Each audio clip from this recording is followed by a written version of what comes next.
Franchement, il y a des moments où tu te dis mais qu'est-ce que je fous de ma vie? Est-ce que j'ai pris la bonne décision? Est-ce qu'un jour je vais vraiment réussir à savoir ce que je veux faire? Hello à toutes et bienvenue dans cette nouvelle vidéo où je vais vous partager 4 techniques, 4 éléments clés, 4 conseils que tu peux mettre en place en fait pour réussir à trouver ta voie professionnelle, que ce soit pour entreprendre ou pour te reconvertir. Je vais te donner 4 choses directement applicables. Elles ne sont pas à appliquer dans un ordre précis. Il n'y a pas de hiérarchie entre ce que je vais te dire. Si j'aborde ce sujet avec toi aujourd'hui, c'est parce que j'ai personnellement longtemps cherché en fait quelle était ma voie, ce que je voulais faire, parce que je n'avais pas de passion ou de talent particulier que j'avais l'impression que je pouvais mettre au service d'un business. C'était pas du genre oh là là je kiffe les maths, je veux devenir ingénieur, ou je joue tellement bien de la guitare que en fait je veux devenir musicienne, ce genre de délire, ou je sais trop bien faire de la peinture, je vais devenir artiste peintre. Non, ça a toujours été pour les autres. Et moi de mon côté en fait j'étais passionnée et je suis toujours passionnée par plein de choses, mais pas pour faire réellement que ça dans ma vie. Et donc du coup j'avais pas compris en fait quelles étaient mes forces et qu'est-ce que je pouvais faire en fait qui venait chercher, soutenir ces forces-là pour les développer dans un business ou une voie professionnelle. Mais ça a fini par arriver et je vais tout expliquer dans cette vidéo pour que ça puisse faire clic pour toi aussi. Je vais aussi te donner les erreurs à éviter selon moi. Alors bien sûr, tu feras les tiennes et ça sera hyper formateur parce que se tromper, rater, c'est toujours ultra enrichissant. Mais peut-être que tu perdras moins de temps grâce aux erreurs que je vais te donner à éviter. Je vais aussi te partager quelques bonnes pratiques à adopter si tu veux lancer ta boîte. Clairement, ça pourrait faire l'objet d'une vidéo entière tellement j'ai des choses à dire sur ce sujet-là. Mais en tout cas, je vais te donner quelques tips tout au long de la vidéo. Et si tu ne me connais pas encore, hello, moi c'est Clara, je suis facilitatrice, coach business et entrepreneur. J'ai tout quitté en fait maintenant il y a un peu plus d'1 an, donc mon job salarié, mon appart à Lyon, etc. pour partir vivre en digital nomade et lancer mon propre business, un mastermind pour femmes entrepreneurs ayant des business en ligne. Si tu aimes mes vidéos, abonne-toi à la chaîne et si tu veux qu'on se retrouve au quotidien, c'est sur Instagram, je te mets le lien juste en dessous de la vidéo. Ok, on attaque avec la première astuce, la première technique, la première chose que tu peux mettre en place pour trouver ce que tu veux faire dans ta vie professionnelle, c'est vraiment de réfléchir à qui tu veux être et à ce que tu veux dans ta vie. Est-ce que tu t'es déjà réellement posé la question de qui tu voulais être, de ce que tu veux dans ta vie? Est-ce que tu l'as déjà mis par écrit? Est-ce que tu as déjà fait des recherches pour que ça passe un petit peu du fantasme à une réalité qui est plus proche? Je te parle pas ici d'y réfléchir juste comme ça, mais vraiment de te poser dessus. Pour t'aider, j'ai 3 exercices à te proposer. Le premier, c'est en fait de répondre à tout un tas de questions dans lesquelles tu vas te projeter, c'est-à-dire dans 5, 10, 15 ou 20 ans, peu importe en fait un petit peu cette projection quand tu te dis en fait quand je serai grande, quand je serai adulte ou je serai bien quand. Donc après la temporalité c'est toi qui décides et les questions que tu vas pouvoir te poser là c'est vraiment de te demander qu'est-ce que tu as accompli ou qu'est-ce que tu es en train d'accomplir comme rêve, comme projet. Où est-ce que tu habites? À la campagne, en ville? Dans quel type d'habitat? Avec qui tu habites aussi? Quel est ton style de vie? Est-ce que c'est plutôt campagne, rando? Est-ce que c'est plutôt ville, sortie entre copains, etc., etc.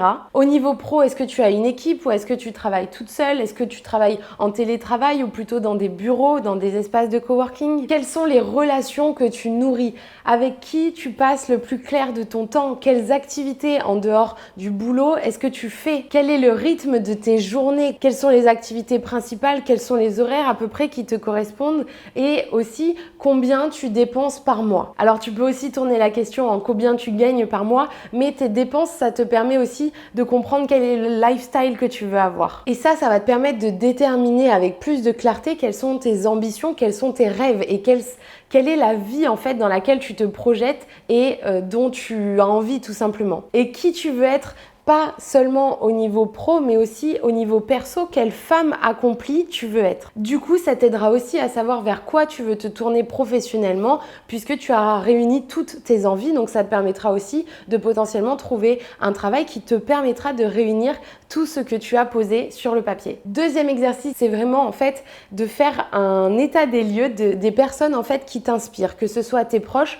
ou des personnes sur les réseaux sociaux. Et là, tu vas noter en fait tout ce que tu admires chez ces personnes, en termes de caractère, en termes de personnalité, en termes de lifestyle, en termes de mode de vie. En fait, tout ce qui va t'inspirer, tout ce que tu vas admirer chez ces personnes pour qu'ensuite tu passes à l'étape d'après qui est de savoir comment toi tu peux te rapprocher de ces choses que tu admires. Quelles sont les petites actions que tu peux mettre en place pour t'en rapprocher. Et troisième exercice, si je te dis tu as 5 000 € par mois, et ben comment en fait tu les dépenserais? Qu'est-ce que tu ferais dans ta vie? Quelles activités tu ferais? Où est-ce que tu vivrais? Et ça te permet vraiment de comprendre quelles sont tes ambitions, tes aspirations. Si tu ne devais pas penser à l'argent, avec 5 000 €, tu peux clairement couvrir tes besoins les plus basiques.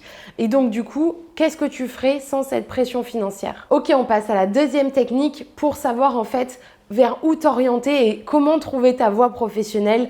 Une des choses que je trouve hyper importante en fait, c'est de t'entourer de personnes proactives, de t'entourer de personnes qui prennent des initiatives, des personnes qui font ce qu'elles aiment et qui seront là en fait pour t'encourager et pour t'inspirer sur ce chemin du changement. Ce qui est bien, c'est vraiment de t'entourer de personnes positives qui vont pouvoir te donner la bonne énergie pour avancer, parce que quand on ne sait pas ce qu'on veut faire dans sa vie pro, franchement, ça peut vraiment nous mettre dans un mood très down. Donc du coup, t'entourer de personnes positives qui sont peut-être déjà passées par là, qui savent ce que ça fait et qui peuvent t'inspirer par leur parcours, t'expliquer comment ils ont fait, ça peut être très chouette. Et ça peut être bien aussi de t'entourer de personnes qui en sont au même stade que toi, qui se cherchent et avec qui vous allez pouvoir échanger et vous motiver. Alors ça n'a pas besoin d'être des gens qui veulent faire la même chose que toi, surtout si tu ne sais pas ce que tu veux faire, mais ça n'a pas forcément besoin d'être des personnes qui sont en tout cas dans le même secteur d'activité par exemple. Vraiment, c'est simplement d'être avec des gens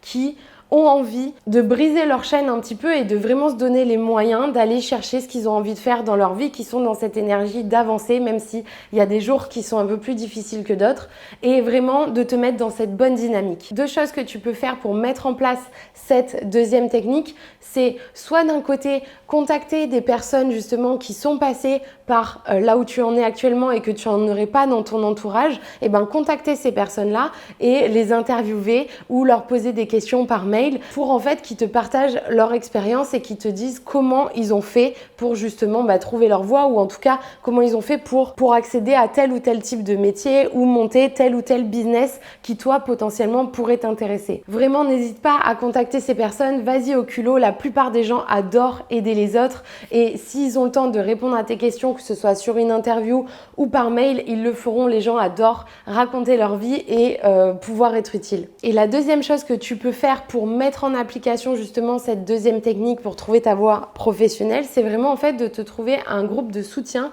un groupe d'entraide. Donc c'est un groupe que tu peux créer par toi-même, un peu comme je l'ai fait avec le mastermind dans le cadre du business, où c'est des business besties qui se retrouvent pour se partager des techniques business et s'entraider, se motiver. Toi, tu peux le faire aussi dans ce cadre-là pour fédérer un groupe de personnes qui justement se cherchent professionnellement pour que vous puissiez vous soutenir, vous aider, vous motiver, vous donner des idées. Et ces personnes-là, tu peux les trouver tout simplement sur les réseaux sociaux en osant les contacter tout simplement, ou alors tu peux les trouver dans tes activités extrascolaires en dehors du boulot et en leur proposant tout simplement de rejoindre le groupe. Je te donne un exemple. Moi, j'ai toujours été en fait une femme de réseau. Je m'en suis aperçue il n'y a pas très longtemps, mais que ce soit quand j'étais animatrice en colonie de vacances et où j'ai eu l'opportunité d'aller animer des colonies en Grèce ou en Martinique parce que en fait j'avais rencontré les bonnes personnes et on avait bien matché, ou que ce soit quand j'ai fait un service civique à Génération Cobaye dans une asso parisienne et où là j'ai pu profiter en fait de l'énergie et de l'inspiration d'un groupe de girl boss absolument incroyable, ou ensuite quand j'ai travaillé dans l'incubateur de start-up où là j'ai vu en fait pléthore d'entrepreneurs monter leur boîte. En fait, le réseau, c'est ce qui a fait qu'aujourd'hui je suis là devant toi sur YouTube et que j'ai créé en fait mon business, et surtout le réseau, c'est ce qui a fait que j'ai pu trouver ma voie professionnelle, parce que grâce en fait au groupe que j'ai créé avant le mastermind, qui étaient des groupes d'entraide entre femmes, souvent entre femmes entrepreneurs, et c'est elles qui finalement m'ont fait prendre du recul et montrer que en fait ma voie, c'était de fédérer, de motiver ces gens, les femmes notamment, et que en fait je pouvais aider les gens à aller plus loin dans leur business de par mon parcours en incubateur, etc., pour tout simplement qu'ils explosent et qu'ils cartonnent tout dans leur business. Les gens sont un miroir, ils vous permettent de prendre du recul, de prendre de la hauteur sur ce que vous ne voyez pas encore pour tout simplement vous aider à ouvrir les yeux. Ok, la troisième chose, la troisième technique que tu peux appliquer pour trouver ta voie professionnelle, c'est tout simplement entre guillemets, de tester de nouvelles choses. Même ce qui te fait peur, eh bien, oser t'y aventurer. Sors de ta zone de confort, mieux vaut fait que parfait et c'est vraiment en expérimentant que tu vas réussir à avancer. Parce que c'est en passant à l'action que tu apprends. Personnellement, si j'étais restée trop longtemps à réfléchir, je pense que je n'en serais clairement pas là où j'en suis aujourd'hui parce que c'était complètement en fait déprimant d'être dans cette période-là parce que tu ne sais pas où aller, tu es vraiment perdu, tu as l'impression qu'il n'y a rien qui te correspond et à la fois que le champ des possibles est hyper ouvert. Et en fait, la chose qui m'a vraiment aidée, c'est vraiment de passer à l'action, de bouger, de tester des choses parce que si je restais trop dans mon cerveau, si je restais trop à y réfléchir, des fois, ça peut aider, mais pas dans ces cas-là selon moi parce que là, tu as vraiment besoin de bouger, tester, rééquilibrer, avancer. Il y a plusieurs choses que tu peux faire pour ça. C'est tout simplement déjà d'aller assister à des conférences, à des ateliers sur des sujets qui t'intéressent. Vraiment te confronter aussi à la réalité du métier que tu envisages et d'aller, pourquoi pas, demander à quelqu'un de participer à 1 ou 2, 3 journées de son boulot, de venir sur le terrain en fait pour vraiment confronter ton fantasme à la réalité. Tu peux aussi participer à des challenges parce que ça va te faire avancer sur le sujet du challenge et en plus, ça va te faire rencontrer une communauté de personnes qui sont potentiellement dans la même situation que toi ou en tout cas, ça pourra t'ouvrir une porte en fait sur ce réseau dans ce domaine-là. L'autre chose que tu peux faire aussi, c'est de lancer un side project en parallèle de ton boulot. C'est un projet que tu vas faire sur tes heures de libre, sur les week-ends, les soirs. Et en fait, si tu arrives déjà à dédier du temps à ce projet-là, c'est vraiment un sujet qui te fait vibrer. Donc, tu peux tout à fait lancer une chaîne YouTube, tu peux lancer un compte TikTok, tu peux lancer un compte Instagram, tu peux lancer un podcast, tu peux lancer des ateliers en ligne ou en présentiel, des événements. En fait, il y a énormément de formats que tu peux tester. De mon côté, la première chose que j'ai fait quand j'ai su que je voulais un peu évoluer professionnellement et que j'avais besoin de quelque chose à moi, j'avais envie, je pense, de lancer ma boîte, mais je le savais pas forcément encore, j'ai lancé un podcast et je suis allée à la rencontre de femmes qui m'ont inspirée par leur parcours et il se trouvait que c'était toutes des entrepreneurs. Moi, je travaille déjà dans un incubateur, donc finalement, tout fait sens maintenant quand je regarde un petit peu en arrière. Mais le fait est que j'ai lancé un podcast, je ne savais pas comment faire à la base, je n'en avais jamais fait en fait et pour autant c'est en faisant que j'ai appris.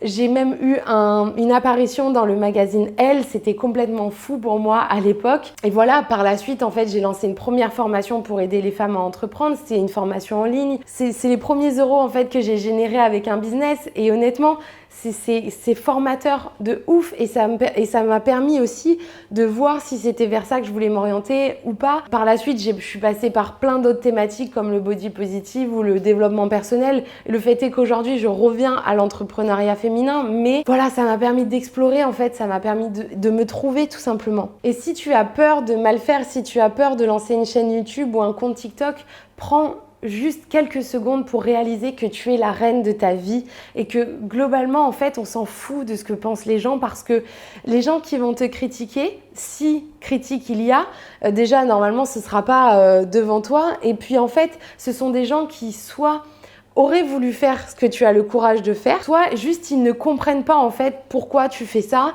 et peu importe, en fait fais les choses pour toi, tu t'en fous de ce que vont penser les gens. Encore une fois, ça dit beaucoup de choses à propos d'eux et ça ne parle pas vraiment de toi. Ce qui est vraiment chiant et qui te freine en fait quand tu cherches ce que tu veux faire professionnellement, c'est que tu ressasses, c'est que t'es dans ta tête, c'est que t'es pas bien, c'est que t'es blasé en fait, t'es perdu, vraiment ça rend folle en fait parce que t'es pleine de questionnements et ça t'empêche de profiter du moment présent et de potentiellement les opportunités qui s'offrent à toi. Et typiquement, moi je suis vraiment contente d'avoir testé plein de choses comme je te le disais, j'ai même parlé de cycle menstruel, j'ai même fait une formation de sexologue, mais tout ça en fait ça m'a vraiment permis de bouger, de tester et d'avancer en fait, d'avancer au fil de l'eau. C'était pas forcément toujours facile, je sentais que j'étais toujours pas 100% alignée et c'est pour ça qu'aujourd'hui j'ai créé le mastermind, c'est parce que là vraiment c'est quelque chose avec lequel je suis 100% alignée et que je fais en fait depuis des années en off et aussi que je faisais dans mon boulot à l'incubateur. Mais pour que ça fasse sens,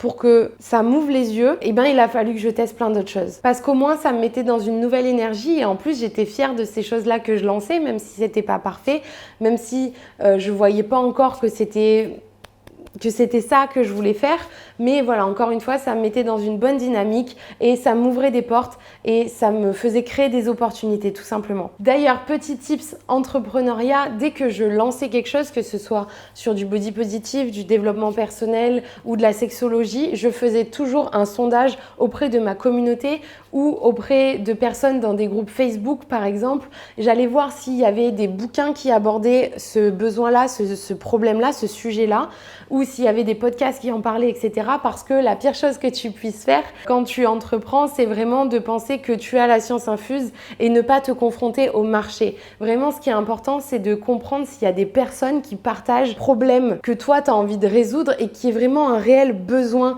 de la part du marché dans la solution que toi, tu veux venir proposer. On dit qu'il faut que ce soit un problème dur, c'est-à-dire douloureux, urgent et reconnu. Douloureux dans le sens où est-ce que les gens sont vraiment prêts à payer pour ça, à avancer, à faire un cheminement là-dessus, à se faire potentiellement accompagner par toi. Urgent dans le sens où ça doit vraiment être quelque chose qu'ils ont envie de modifier maintenant, pour lequel ils ont envie de s'investir maintenant et pas dans 10 ans. Et reconnu, en fait tout simplement il faut qu'ils sachent qu'ils aient ce problème-là. C'est pas à toi d'aller les éduquer sur le fait qu'ils aient ce problème-là, parce que sinon tu passerais trop de temps. Donc le but c'est vraiment d'aller chercher des gens qui ont un problème à un instant T et où toi tu as la solution pour résoudre ce problème-là. Et donc du coup tu peux aller faire des interviews, leur poser des questions. C'est vraiment un des outils principaux en fait pour vraiment comprendre quel est le problème derrière ça, quel est leur besoin et de quelle solution ils ont besoin autre que celle que tu t'imagines dans la tête. Ok, revenons à nos moutons. Quatrième technique, quatrième élément clé que tu peux mettre en place pour trouver ce que tu veux faire professionnellement,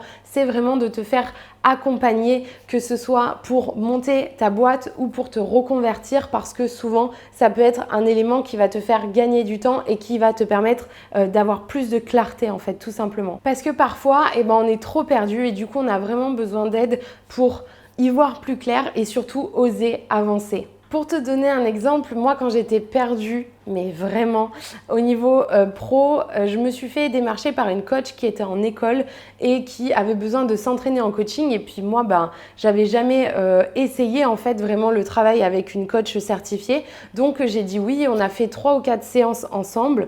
J'ai profité en fait de cette occasion. Donc typiquement, toi, ce que tu peux faire, c'est aller contacter des écoles de coaching et voir s'il y a des coachs qui ont besoin de s'entraîner, tout simplement. Et j'ai fait aussi un suivi de coaching, mais plutôt là plus business, avec une amie qui lançait sa boîte. Et c'était compliqué parce que je ne savais pas où j'allais. Je voulais avancer, mais vraiment j'étais perdue. Il y avait une multitude de choses qui me plaisaient. Comme je te l'ai dit, je suis passée par plein de thèmes divers et variés. Mais au moins, ça m'a fait réfléchir à la mission que je voulais avoir en tant qu'entrepreneur et à l'impact que je voulais avoir sur la vie des femmes notamment. Tu peux aussi, par exemple, faire un bilan de compétences avec quelqu'un ou faire appel à une coach pour travailler ton ikigai par exemple. Mais c'est vrai que pour moi, rien ne vaut plus que en fait tout simplement de décrocher ton téléphone et de demander à des gens si tu peux venir sur leur lieu de travail ou en tout cas avoir une discussion avec eux sur la réalité du métier qui potentiellement t'intéresse, parce que il n'y a pas de meilleur moyen de te faire une réelle idée de ce que c'est,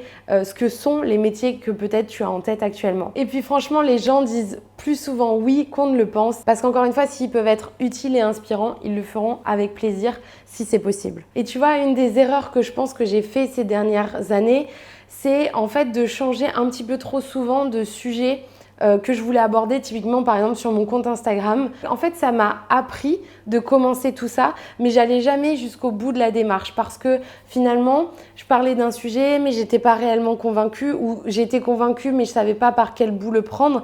À la fois, ça m'a permis de m'exercer et c'était trop bien. Et à la fois, je pense que j'ai pas assez laissé de temps à chaque fois pour bien voir le potentiel de ces thématiques-là. Et surtout, à chaque fois, je n'étais pas assez nichée et ce n'était pas assez simple ce que je proposais. Alors que je trouve que ce sont les deux éléments qui te permettent de vraiment te lancer le plus rapidement et le plus facilement possible. Vraiment avoir un problème dur, une cible claire et une solution simple avec une seule offre, c'est vraiment la meilleure façon de te lancer dans l'entrepreneuriat. Et ce focus-là, tu peux aussi le retrouver dans une reconversion professionnelle. Le fait est d'avoir des objectifs et de vraiment s'y tenir sur, par exemple, tester un type de métier ou un type de secteur, s'y tenir, voir les pour, les contre et passer à la suite une fois que tu as fait le bilan déjà de cette première expérience. Et ça, typiquement, tu peux te faire accompagner là-dessus parce que ça va te permettre de rendre des comptes à quelqu'un, d'avoir un suivi et tout simplement en fait d'avancer plus sereinement et de manière vraiment pratico-pratique, de manière efficace. Ok,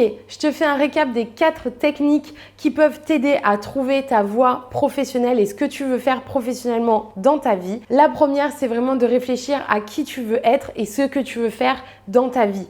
Pas que au niveau professionnel, mais justement, ça va pouvoir t'aider à mieux définir ton projet pro. Deuxième technique, t'entourer. T'entourer de personnes proactives, t'entourer de personnes qui ont envie de poursuivre leurs envies, leurs rêves, leurs ambitions, qui sont optimistes et positives. 3, tester des choses nouvelles qui te font peur, comme lancer un side project par exemple. Et 4, te faire accompagner en participant à un programme de reconversion professionnelle ou un programme pour t'aider à monter ta boîte. D'ailleurs, si tu veux changer plus que ta vie professionnelle, mais carrément même ta vie, j'ai fait une vidéo à ce sujet où je te donne 7 étapes, donc un plan d'action très concret que tu peux appliquer et voir les changements dans les 6 mois à venir. Donc on se retrouve tout de suite dans cette vidéo, je te laisse cliquer sur la vignette qui s'affiche. À tout de suite!